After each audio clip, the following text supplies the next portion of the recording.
સરકારી ભરતીઓમાં ગોટાળા, paper leak જેવા વિવાદો જે આવી રહ્યા છે એની વચ્ચે મહારાષ્ટ્રથી એક સમાચાર આવ્યા છે જેણે આખા દેશને આશ્ચર્યમાં મૂકી દીધો છે. આ મામલો છે મહારાષ્ટ્રના એક બ્યુરોક્રેટ ફેમિલીનો. એની વાત કરવી છે આ વિડીયોમાં.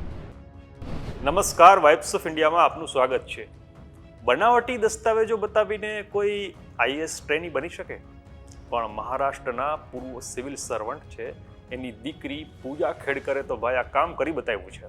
એક આઈએએસ ટ્રેની જે પૂનામાં ફરજ બજાવે છે તેના ઉપર બેહિસાબ આરોપો લાગી રહ્યા છે, જેને સાંભળીને તમને પણ નવાઈ લાગશે. આઈએએસ ટ્રેની બન્યા બાદ તેણે ઘણી બધી બાદશાહી સગવડોની માંગણી કરી, જેમ કે પોતાની પ્રાઇવેટ ઓડી ગાડી પર લાલ બત્તી મુકાવી, એક વીઆઈપી નંબર, મહારાષ્ટ્ર સરકારના બોર્ડની માંગણી કરી, અને તે કઈ રીતે આઈએએસ બની એના સામે પણ સવાલો થઈ રહ્યા છે.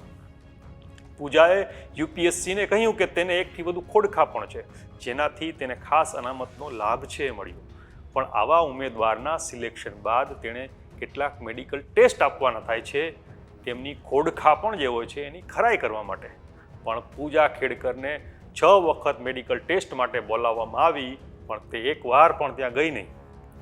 ઉલટું તેણે પ્રાઇવેટ કંપનીમાંથી ટેસ્ટ કરાવ્યા, જેને યુપીએસસીએ તો રિજેક્ટ કરી દીધા, પણ ત્યારબાદ કોર્ટે એને માન્યતા આપી દીધી.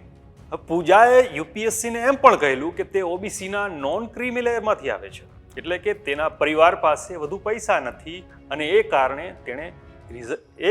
તેને રિઝર્વેશન મળવું જોઈએ. પણ એક આરટીઆઈ એક્ટિવિસ્ટ છે એણે જાહેર કરી દીધું કે તેના પિતાના ચૂંટણી સોગંદનામામાં તો એવું બતાવવામાં આવ્યું છે કે તેમની માલ મિલકત જે છે એ 40 કરોડ રૂપિયાની છે. હવે પૂજાએ એક ઇન્ટરવ્યુમાં એવો ખુલાસો કર્યો કે તેનો પરિવાર તો નોખો રહે છે, એટલે તેની પાસે કોઈ આવક નથી. પણ ન્યૂઝ રિપોર્ટ એવા આવ્યા કે તેના પિતા જ તેને આ જે સુખ સાહેબી તે મેળવી રહી છે તેના માટે એને મદદ કરી રહ્યા છે, કેમ કે એવો પણ પૂર્વ આઈએએસ અધિકારી છે.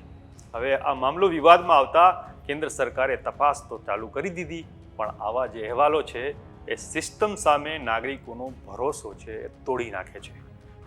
કારણ કે લાયક ઉમેદવારોને બદલે આવા લાગવગિયા અને ભ્રષ્ટ ઉમેદવારો છે એની ભરતી થઈ રહી છે.